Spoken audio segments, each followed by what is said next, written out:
Wednesday night, we're talking footy. Good evening, everybody, and welcome to Talking Footy. Our guest tonight, coach of Port Adelaide, the Power, and they certainly are at the moment, Mark Williams. Looking forward to talking to Mark, who's made the trip from Adelaide tonight to join us on the couch. Well, this time last week, we were looking forward to Anzac Day. It didn't let us down. It seems as if round 5's been going on forever, and the repercussions continue to go on. Welcome to Wolsey and also to Carey tonight. Caroline, what was the highlight for you over this long, long weekend of footy? It was a great weekend and a long weekend. Probably the best round of the season so far. You might scoff at this, Robert, but I saw Melbourne beat Sydney on Sunday. A fantastic win, but I reckon a small percentage, it might have only been a small percentage, could have been affected by off-field events. Neil Danaher described it as the magic of footy and a group of blokes he didn't want to lose. But a board member said to me later, he said it was 5 days of emotion all spilt out in 4 minutes of footy. And I think there was a bit of that on the weekend. I think it might have been because the last 15 minutes was just terrific fight back because it looked like they were gone, the Demons, 15 minutes into that quarter. Yeah, they stopped, didn't they? And then they started again. And Wolsey? Well, Bruce, 5 rounds in, and I reckon we've got a new trend in footy, and that is it's got quicker than ever before. And there's no coincidence that the top 4 teams, your Hawthorns, Essendons, Port Adelaides and Richmonds, in my opinion, the 4 quickest teams in the competition. And I've got no doubt that the game has quickened up. Well, more about the involvement of the game later in the program. I said that this round will continue in a way because of the Tribunal, watershed Tribunal case tomorrow night. What about Todd Curley running into the umpire? He's been reported. He faces the Tribunal tomorrow night. Just depends what the Tribunal decide on, Bruce. If they decide that he's guilty, I think he will get a long suspension. If they decide he's guilty, if they don't, well, he'll get off. But it's one or the other. It'll either be good for him or he'll miss a lot of footy. So is intent the big thing here? Just depends on the intent. And the umpire who reported him only reported after he saw the video. And that's fair enough because he couldn't see someone coming from behind. Well, Terry Wallace, the coach of the Western Bulldogs, was quite prophetic, wasn't he, in the press conference? I wonder if he'd bite his tongue a little now. This is what Terry had to say about the incident. If it's a deliberate action, why isn't the player reported? If we're talking about a deliberate action against an umpire, right, that player should be reported. If we're talking about accidental contact to an umpire, should it be a free kick? Massive consequences to the game. The umpire couldn't report because he hasn't got eyes in the back of his head. So the umpire has to wait and have a look at the video and then lay the charges as he has. We've spoken for years, though, haven't we, about the inconsistencies at the Tribunal. I think the umpire contact one has probably seen the most massive inconsistencies. Yeah, and there's been quite a few this year. I think there's been 15 or 16 examples of where players have made contact. Russell Robertson there runs into the back of the umpire. Free kick against him. No free kick here against Rashudo. I mean, he's unavoidable there. And Ben Graham's an interesting one. Now, Darryl Wakeland's pretty close to him. Watch at the top of the screen. Didn't have much room to move, did he? I just think there was no intent there. There was no intent, so there were no reports. Yeah, 2 free kicks given, one against Robertson and one against Graham, but no report. And like from day one, Caro, like at the start of the season, the umpires invited us in and they said that if there's any contact made on an umpire, it will be a free kick. Yes, and we go back to Greg Williams again. What was it, 9 weeks? 9 weeks. And if this one is found to be deliberate, sorry, going back to Curley though, are we looking at something similar? I would think so. I think he either gets off or it is a 10-week suspension. We'll know tomorrow night, obviously, about that. Now, the umpires at centre bounces, pretty interesting. Now, you watch this. That's my path. That's where I'm going to run back to. You keep out of the way. Josh Franco, who coached by Mark Williams, who comes on later tonight in the showdown, ran into the back of an umpire and gave a free kick away for something similar. Yeah. Well, the umpires have been hot on that because when they come in to bounce it, they actually bounce, close their eyes and run backwards and hope they don't get hit. But obviously, they don't want to give away a free kick, so they're letting the players know in advance, get away, don't make contact with me. Wayne Carey was the centre of attention in Adelaide, both on and off the field.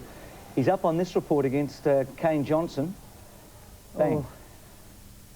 Well, look, there's one thing I want to say about this. I cannot understand why we're not hearing this tonight. Why on earth does Wayne Carey and the North Melbourne Football Club have to wait until Wednesday night? They've done their last training session. The team selection meeting's already been picked. We saw it 2 weeks ago with Creswell of Sydney. I think they're pretty slow off the mark, this area of the AFL, and I think this is becoming a problem and affecting teams going into games. Well, they have to do it as early as they can, and you're right, because the planning that goes into games is massive, and Dennis Pagan needs to know whether he's got his star centre-half forward or not. What does Dennis Pagan do tomorrow night at training? I mean, I think he's going through a bit of a dilemma at the moment. He wants to have a go at his captain for an undisciplined act, and I think he's got to. But it's going to be difficult, isn't it? Well, it will be. I've got a feeling Wayne Carey is his very favourite player. He's great champion, but at the same time, they all have to be treated equally. And what a difference it makes to Friday night's game with Richmond. I mean, he has carved Richmond up in the past, and so have the Kangaroos. And at this stage, if you're a betting man, well, I shouldn't prejudice the Tribunal, should I? But it doesn't look great. Joseph Goodnick, Caroline, you've been all across this story. It happened last Thursday, a bit of a lunch. Ian Johnson, the Chief Executive of Crown and former Managing Director of GTV9, a board member, was involved in the lunch. And then Joseph, and then, of course, on the Footy show last Thursday night, and then Joseph on Sunday was in rare form. You actually sat with him or behind him for a quarter and a half, didn't you? Yeah, I sat behind him for the last quarter. I saw him go down to sit with the cheer squad, and he always says that he has the support of the members and that the Melbourne supporters love him, and boy, they love him. They love him down among the cheer squad. I mean, they cheered him at the end of the game as loudly as they cheered Neil Danaher and the players as they left the field. They did the slow clap, Joseph, Goodnick, and then they did the Melbourne clap. I think he was a bit nervous because it wouldn't have been so good if they'd lost. But look, there've been rumours flying everywhere today that board members have resigned, that Ian Johnson, perhaps even Bill Guest, Alan Stockdale, Stuart Spencer, all pro-merger board members in the past. With Hawthorn, yes. With Hawthorn back in '96. I think Joseph Goodnick would have been happy if they had resigned, but they haven't. And well, I think there could be a bit of a fight on, because I don't think Joseph Goodnick would want those men on his board. Just a quick one. What about the $20,000 fine? Has the Melbourne Football Club and Joseph Goodnick paid that over the racism David Schwartz incident? Well, here's another incident of the AFL being a bit slow off the mark. There have been letters flying backwards and forth. They're getting more and more legal by the day. The AFL's last letter to Joseph Goodnick, I think, arrived today, but he got one yesterday from Wayne Jackson saying, we don't want to hear from you, we want to hear from the Footy Club. They're the ones we are looking at here over your comments, and we want to hear back from them. So Joseph Goodnick is still saying, you find me and all my club and I'm taking you to court. OK, let's go back onto the field. And Melbourne were involved in one of them, and probably the most graphic on the weekend, hamstring tears, and some of the problems the clubs are going through. We start with Steve Lawrence. Well, Steve Lawrence, you see him clutching the back of his thigh there. I was actually at that game and saw that. He'll miss at least 4 weeks. And Ricky Olorenshaw, well, he's just been plagued with injury. Have a look at this. This is just terrific vision, and you'll see the agony on his face here. Our cameraman's right up on it. He's just torn the hamstring completely, hobbles, and he is in enormous pain, Jeff Farmer. He's had hamstring problems. He will probably not play for 5 or 6 weeks because Melbourne will make sure that he's right. It is a major issue. Paul Kelly hasn't played this year with a hamstring. Kane Johnson didn't. Have a look at the Bombers, by the way. Kane Johnson didn't train for Adelaide because he's done 4 hamstrings at training prior to a match. Look how the Bombers... Now, John Quinn came there between the end of '98 and '99, their fitness director. They look as if they know the trick to it, don't they? Soft tissue injuries. Well, I think it's no coincidence, Bruce, that an athletics coach is dealing with footballers, and Hawthorn have got the same setup with Babicek there, and the players speak volumes about Babicek and John Quinn. It's just so important you don't have these soft tissue injuries. You mentioned Paul Kelly. Paul Kelly, let's say he's on a contract of $500,000. He's already missed 5 games. He may miss another 3 or 4. Well, there's $200,000 and you haven't got a game out of a player. And his latest damages has been done at training, not in matches. He's more than a fitness director, John Quinn, as we found out on Sports World on Sunday morning. They keep shutting us down in the middle. You just got to keep running. Use the creativity that you're best at. Someone like you that's going to break this game open. You're a smart player. Use it now. Don't even tell them. We'll get on the bike and keep you moving. Don't stop for a bloody minute. Come straight off now and we'll get you on the bike. Come on, today's the day you play the whole game out. Stuff them. Don't give them any excuse to take you off. So with Gary Moorcroft on their way at half-time, I mean, would Sheeds know all about that at the time? How would you feel about that? I'd be happy if it was my appointed fitness advisor. Well, it is. So therefore you're happy because you want to have confidence in the people that you appoint. But they've set a new trend. Whenever a player comes off the field, whenever a player's benched, and it happens a lot nowadays, of course, the player walks the boundary for 50, 100 metres with John Quinn, and it just picks them up, makes them feel good, and I think it's a great idea. Well, he's certainly seen as the man who resurrected James Hird and his foot, isn't he? He's a fascinating story, John Quinn. I mean, the athletics coach who went into footy and who's fallen in love with footy and really would put footy ahead of anything, even Olympic Games, Bruce. I tried all last year to get an interview with John Quinn because I'd heard him talk and I heard the way the players spoke of him. And Essendon wouldn't let me speak to him. I think it was in September or late August they finally relented, just before the grand final, because they were worried that he would get a big head.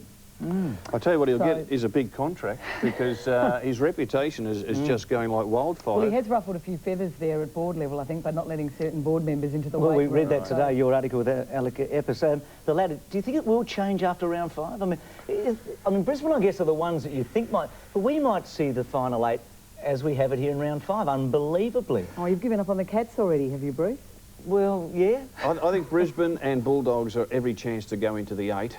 And the teams up there who might be vulnerable could be Carlton and Collingwood. OK. We've got a tape of that, Wolsey. We'll play that later in the year. Where did you put Port Adelaide on your list at the start of the year? I put them 15th before I knew that Mark Williams was going to play this attractive attacking football. Well, he's going to tell you after the break that they've been trying to do it for 2 years. They've only just got it right. He'll join us, the Power Coach, right after this.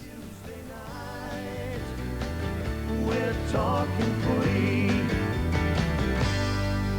Talking footy, our guest tonight, Mark Williams. I think it's fair to say one team has emerged as a challenger to the Bombers this year. It's the Hawks, but maybe 2 others, the Tigers and the Power. Mark, thanks for making the journey tonight and coming out. I had the feeling at Cardinia Park that you got more credibility out of that one win than any other single performance, certainly in your time at the club. Yeah, it was really significant. You know, they were coming off a couple of losses and won at Cardinia Park, so to beat them there under those circumstances I thought was great, and the way we beat them I thought you know, it was a pretty tough game, and we weathered the storm and come out pretty good on the other side.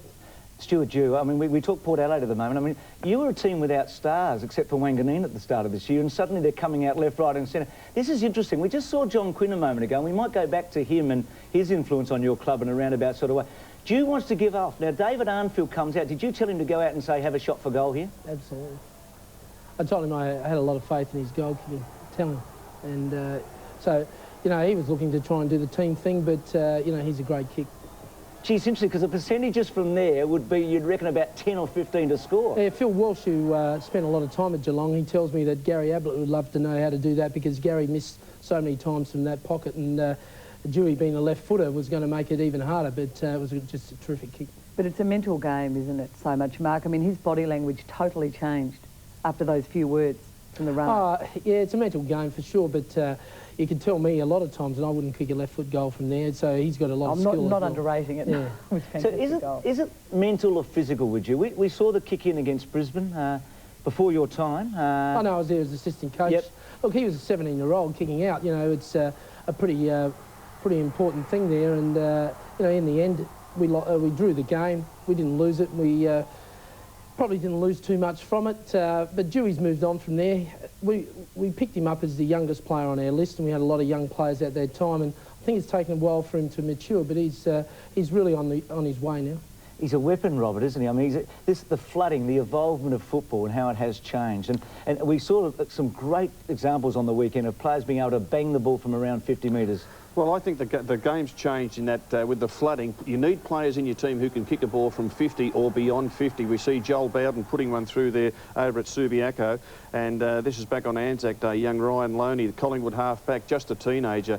This is what coaches want in their team, players who can run hard and kick long, and you need that because you can't kick to the front of the goal square any longer. But here's the master of them all. There's no, I mean, he's 21 years of age, but he just doesn't miss. He's just terrific. I think he's terrific. Are you a bit concerned that he might be getting too much publicity? Oh, look, I was concerned last week, and with our side, you know, I've been always concerned over the last few years as to how we handle the publicity.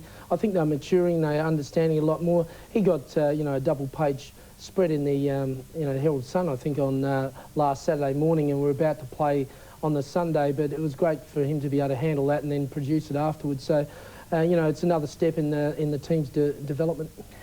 Talking about development, short kicks, long kicks. The Kangaroos are #1 in the competition in long kicks at the moment. We know where they are on the ladder. They're struggling. Hawthorn are #1 in short kicks. So many games we've done with the Bombers in the last couple of years where they refuse to cough up the ball. They wait and prepare to chip around until they get the best opportunities.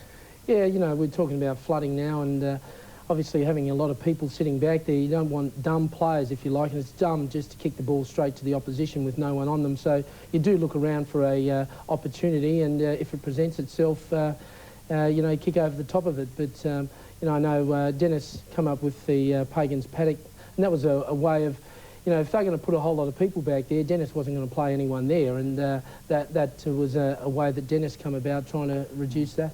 And Bruce, one of the interesting things, the leading goal kickers with the clubs after 5 rounds, it's hardly ever the full forward. Yeah. You've got players like Damien Cupido up at Brisbane, Paul Hudson with the Bulldogs, Aaron Lord with the Hawks, and Stuart Dew, who's leading the goal kicking in the competition.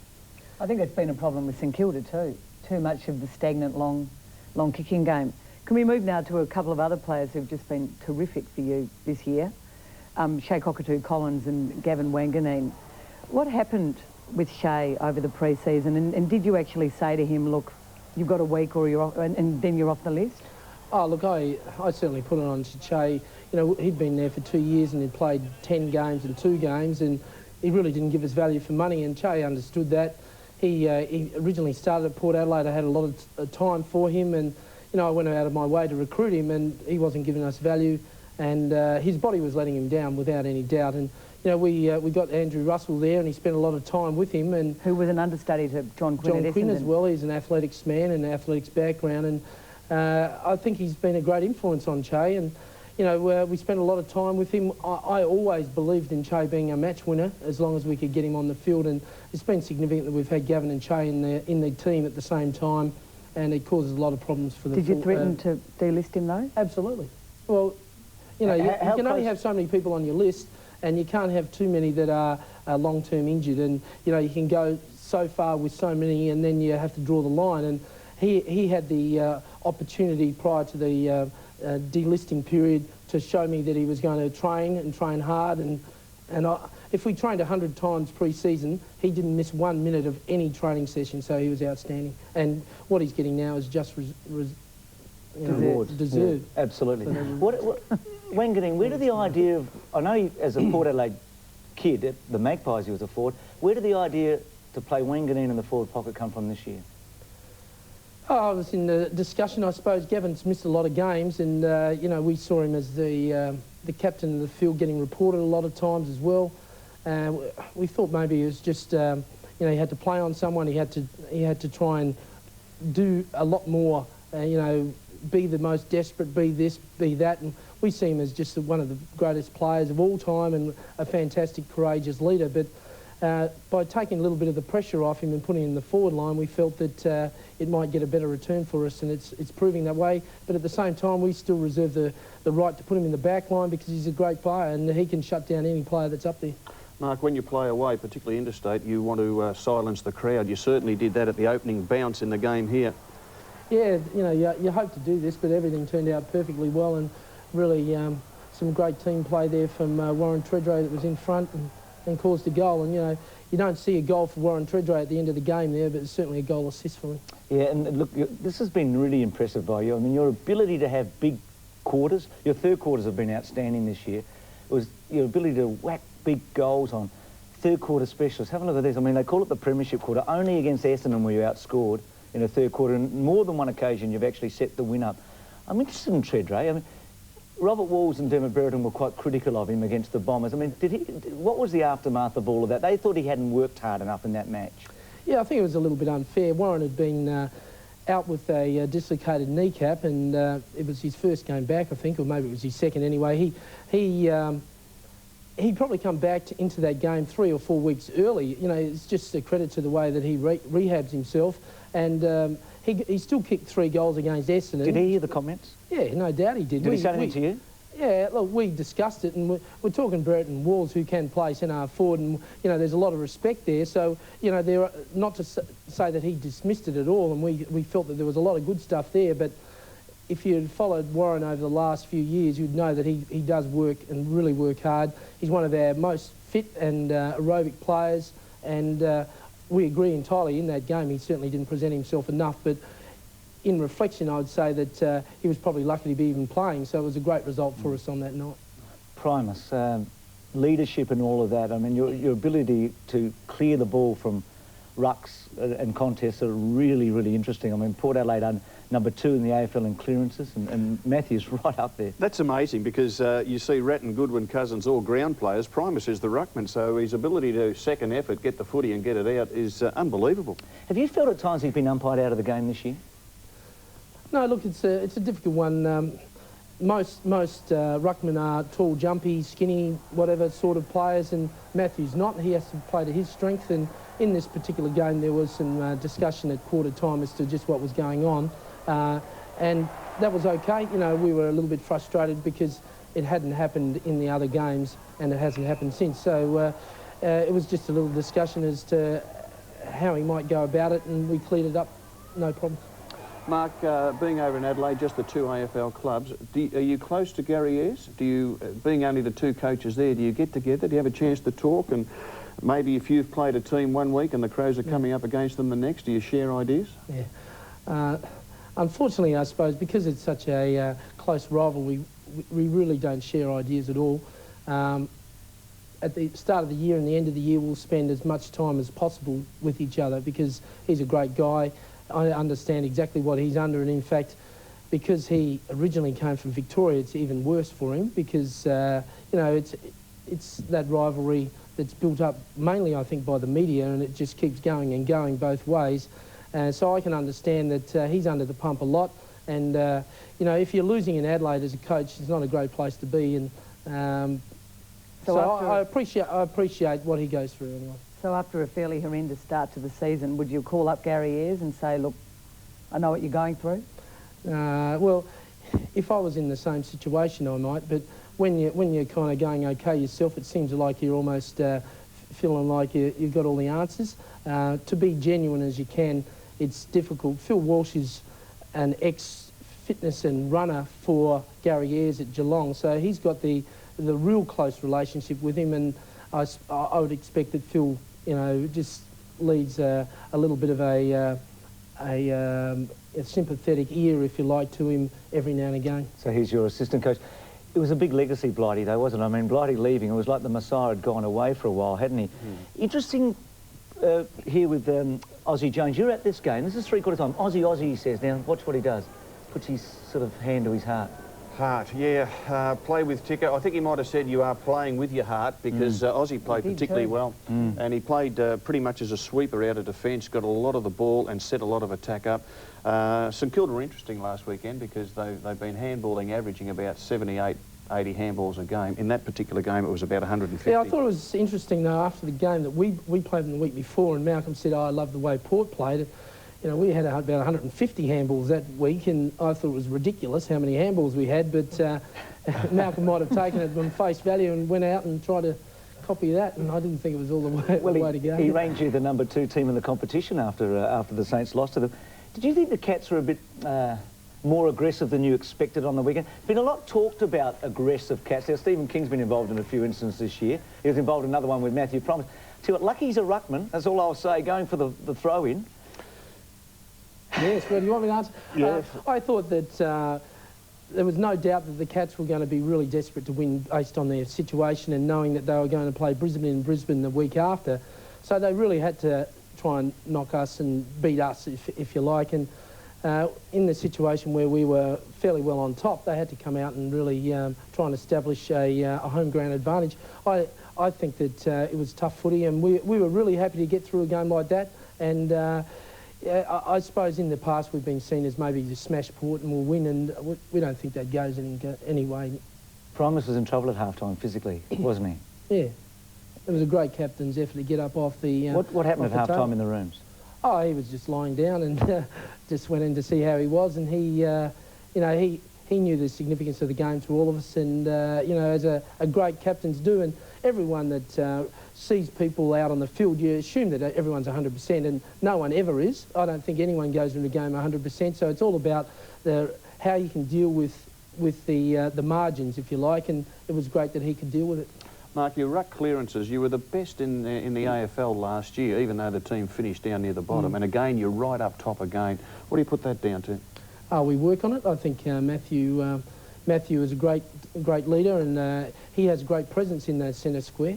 And also, you know, we have a great band of little, you know, clearance sort of people that really go at it, and that's what it's all about. I think we, you know, we recognise the opposition. We try and understand what they're trying to do and try and beat what they're trying to do every week, and that's the way it is. Well, we're hearing about the team, which is fascinating, and they are flying. Pretty interested to hear about the Williams family in Adelaide. We'll find out a bit more about you after the break, and also your famous father and brothers and sister. A break. Back with more right after this.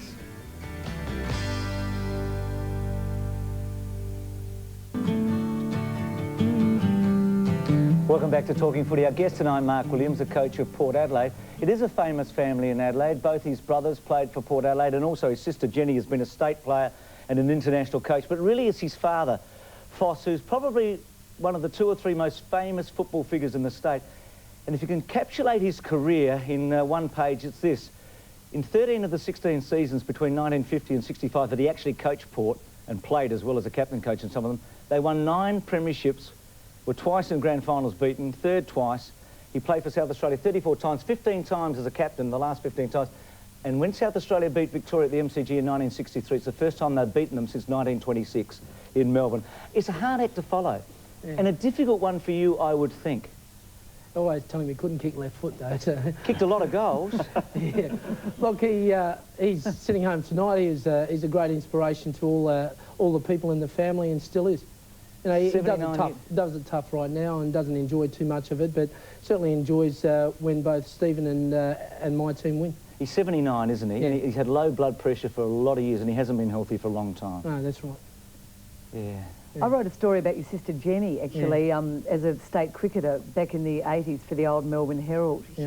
She played a lot of sports at state level and even further, didn't she? Yeah, she was, I suppose the best thing was lacrosse. She finished up being an Australian captain and also coach, and lost in double overtime in the World Series or something. So she's great at a lot of sports. She's a phys ed teacher, and you know, we talk about zoning and we talk about flooding. Their sport is exactly that, and they have a rapid interchange. So Stephen and I spend a lot of time talking to her because, you know, that's why I feel like I can talk to you as well, you know. I can understand people who have been in... So Jenny's actually helped you with some strategies? Doubt. She's great on kick-outs. She understands zoning a lot more than we ever did, because that was where their whole sport relied on. Mate, we just should put out that Stephen Williams, one of Mark's brothers, coaches Port Adelaide Magpies in the South Australian National Football League. I think off the top he's won 3 premierships in about 5 years. That's right. And he played about 260 games on his own right. Why didn't they give him the job?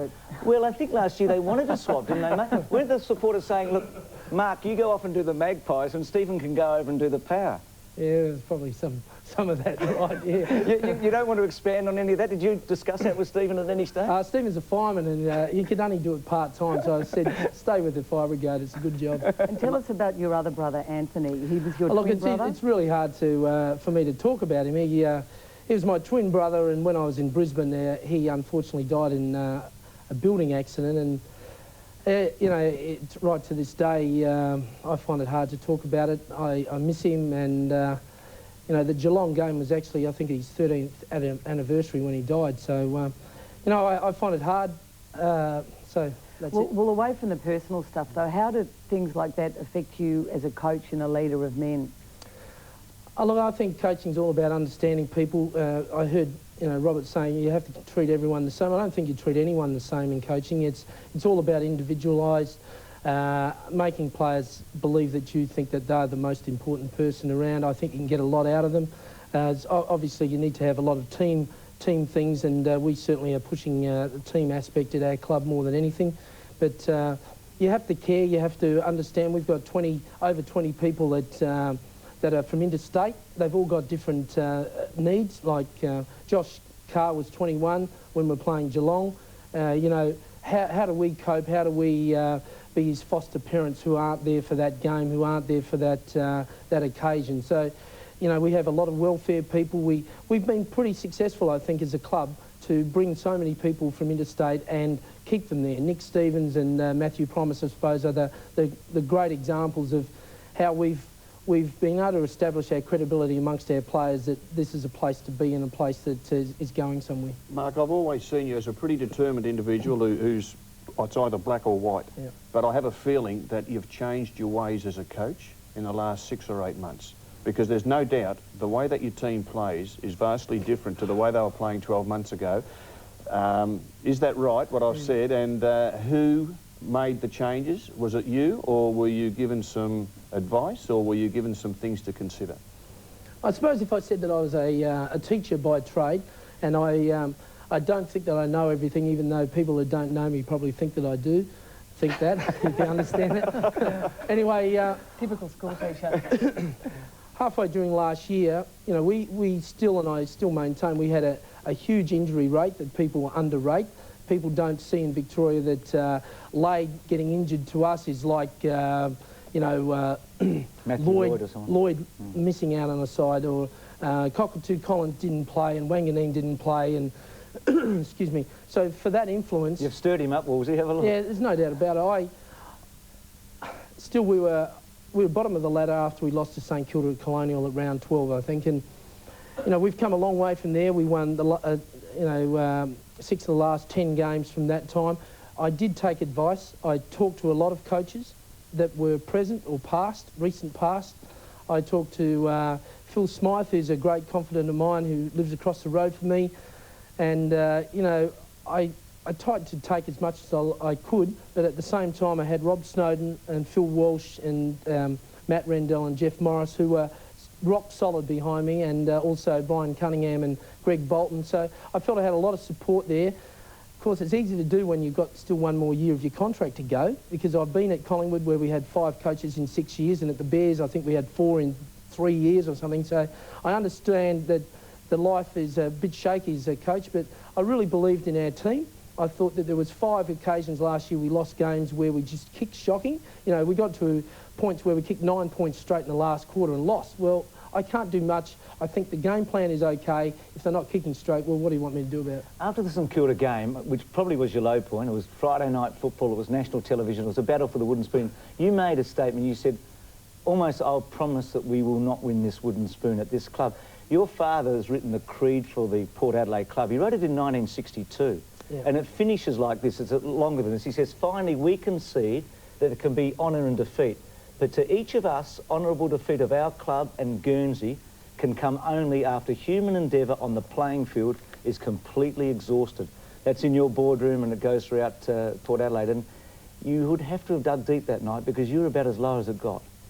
Yeah, you're right. You know, it is a tough time when you're a losing coach. And, you know, I spent some time with Dennis Pagan talking about it, and he reflected that he hadn't ever been quite in that situation, and you know, all of a sudden now Dennis is down the bottom and having to reflect on that right now, how hard it is. You know, I think Dennis is one of the great coaches going around. He's had injury problems at the start of the year, and I'm sure North Melbourne will turn around just like we did. And what about ambitions? I mean, if Williams and Oti and John Cahill are the great coaches with Neil Curley and Graham Corns in South Australia, I mean, do you see yourself as being visualise yourself as being a great coach over a long period of time in this state? Look, I don't look at states at all. When I started playing football, I wanted to be a good footballer, and all of a sudden I made the state team and All-Australian team, and then I wanted to see if I was good enough to play in the VFL, so I took the chance to come over, and it was all about trying to see how good you can be, and I'm always inspired by people who are great.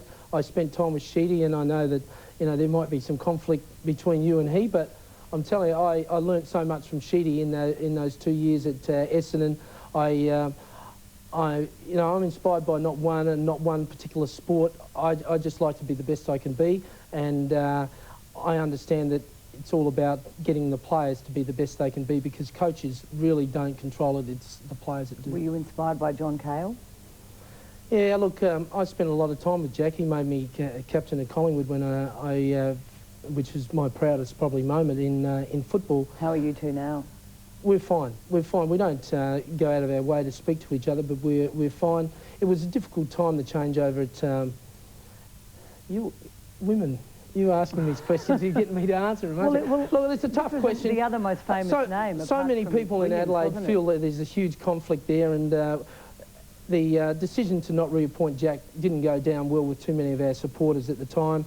I was certainly under the pump that first year as to could I coach or not, and you know, luckily enough we made enough games to make the finals in that first year, so I got some credibility, but it was always ticking as far as is it going to turn or not.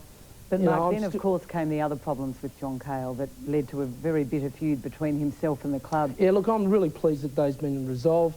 Jack is welcome back at our club at any time, and he's been a legend at our club, and he always will be. Has he been back? Yeah, he's been back for some talks and things like that, but not particularly with the players, and I think only time will heal that sort of stuff. And it's always difficult, you know, even now, our past players, because you have to delist people at the end of the year. It's really difficult to get players to come back to the club because you feel a little bit ill at ease. And I haven't really been back to Collingwood ever, you know, and I love the place. What about coaching, Mark? Do you think that the game's changed in the last year or two? And do you feel that obviously in 5 or 6 years you'll be a better coach than you are now? Because I just get the feeling that you're very open to change. Yeah, I'm open to change. I'm open to... you know, without my assistant coaches, I'd be not the coach I am. Without spending time with David Wheaton, I wouldn't be the coach I was or I am. I love learning. I love analysing. I love people bringing things to me to lift me up and make me think about it and make me question what I do and is this right or is it wrong. And as I said, I don't think that I've got all the answers. Every time we play another team, we spend a lot of time analysing what in the hell they were trying to do, and could we possibly use that at some stage as well. Gee, Mark, I feel like we know you a lot better after the last 10 minutes or so, and your family. A real insight into what makes you tick. Hang around, there's more to go on Talking Footy. Hope you're enjoying it as much as we are at home. We're talking footy. Dockers are really struggling at the moment. Wolsey, how many phone calls have you had over the last few days about the Dockers? Well, I've had a few, but I just think they should stick with Damien Drum, because if they sack the coach, it means they've sacked 2 coaches in about 5 years, and the club will have a reputation as being pretty poorly managed, and that's why Port Adelaide's strong. One player seems to emerge each round. We've had Stuart here, but Jade Rawlings was the other player, I think, from this round, don't you? Well, it's Dustin Fletcher all over again. Look, the young fellas did a long apprenticeship with the Hawks, but coming of age now. Yeah, look, I had him at the...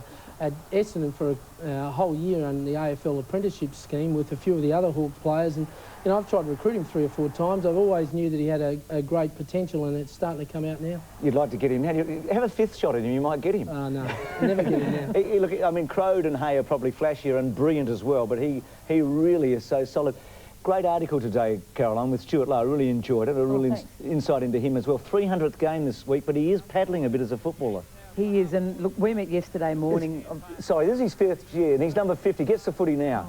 Have a look at it. 86, that is, 1986. Unrecognisable. He also looks a lot shorter to be there too. He went from the under-19s to the seniors in 2 weeks, of course, because he was promoted to the seconds, and then Plugger did his knee on the sprinkler at Windy Hill. So they needed a full forward, and he kicked a goal. Not a famous kick, Stewie Lowe, but he did kick a goal with his first kick in league footy. He was pretty down yesterday. I mean, his form's down, the team's been down. He wants to be a part of the great future. He's nearly 33. He knows his time must be almost up. And of course, he's had this terrible personal pre-season problem of his wife's breast cancer, his beautiful young wife, and they've got the 18-month-old son. And it's so tough for a player in that situation because they don't want to make excuses. Yeah, everyone's got a story to tell, and when you get over the line, as I said, everyone treats you 100% right, but we certainly wish Stewie and his wife all the best, and you know, I think he's a great player, and he's always been a great player, and I still reckon he's got something in him. And he'll be St Kilda's longest serving player in a few weeks when he beats Barry Breen's record. He started on the bench last week. Let's hope he starts on the ground this week. For sure. Russell Robertson, game breaker on the weekend, and what a last quarter he played. I saw him play a great game against the Crows earlier this year. This was spine-tingling stuff. Well, he's little big man, isn't he? He's a half-forward flanker who, as you can see there, has got a magnificent leap. He's got good hands and loves the goal. Gary Lyon said nobody would have enjoyed the moment more than Russell Robertson. He said he was born to do that sort of thing. He sure was. He deserved to enjoy it too. He won the game. I got into our recruiting people. They reckon they recruited him off the Footy show, and gee, that's a good way to recruit people, isn't it? Never heard of the Footy show. When's that on? Tell me, David Arnfield, your runner, used to be the most infamous runner in the AFL, but Peter Dean's taken his place. Lenny Hayes is lining up. He's about 45 metres out. Peter Dean actually ran across the mark, gives away a 50, and the reaction when he gets to the phone, I reckon he's lucky it wasn't David Park, and this is priceless stuff. And watch for the hand coming out from the side, Wolsey. he would be just shattered, Peter, by this. You can see he just can't believe what he's done, and there's a soul there just alongside him who says, well, Peter, it's not all that bad. Have a look at this. You're okay. That would have helped, wouldn't it? You ever abused your runner, Mark? No, I've got Shane Brewer there and David Armfield, and they do a terrific job. Oh, David Armfield's like a 23rd man for you at times, isn't he? No, not at all. He gets a bit of bad press, but he's outstanding for us. Good on you. I thought you'd stick to the party line without any doubt at all. We'll take a break. Still more to come. Stay with us on Talking Footy. Tuesday night, we're talking footy. Plays from round 5. It's hard to know where to start, but this one we couldn't resist. David Swartz and Andrew Coates at the Melbourne Cricket Ground. What a cracking match. Well, Swartz lining up for a goal. You were there, Robert, as a commentator for AW. Didn't like the ball at all, did he? No, he thought it was a bit flat, and he gave it to the umpire and he said, have a look at that, it's no good. And the umpire said, well, I think it's okay, you go and have your kick. And you'll see he did go and have his kick. He didn't kick a goal, so he was pretty determined to say it is no good. Have a look at it here. He ends up kicking it behind, almost out of bounds. And off comes the ball about He says, 8 to 10 just wave through the air, ump, it's no good. And eventually, the umpire said, yeah, I think you might be right. Well, the subject of umpires and poor umpiring, Mark, we can't let you off here without asking about your reputation for constantly calling AFL headquarters after games, particularly last year, because of your dissatisfaction with the umpires. No, that's not true. That's your reputation. Yeah, well, that's wrong then, because what happens is when Swabby was there, I set it up. It was my first year, and I thought it was professional to try and work out what the decisions were. So Swabby would send me the missed and unwarranted free kicks every week from both sides, so I could understand what was going on and I could tell my players. You didn't do it last year? Yeah, I did it both years. So, but now I don't. And I tell you what, I told you, Shane. And no one would argue he likes to chat, so I'm not surprised he did ring up. Next month will be defining for you. You know that. You've got 3 games at home and you travel to West Coast, and then you've got a tough draw after that. Yeah, we look forward to it. Good on you, Mark. Been terrific having you on the program tonight, and good luck for the rest of the year. You're in a good position. There's no question about that. Good start. Yeah, terrific. Caro and Wolsey, yeah. Yeah, it's been terrific, hasn't it? Good to see a happy coach. No doubt about that. What a round we had, and it started on Anzac Day last Wednesday. What a match it turned out to be.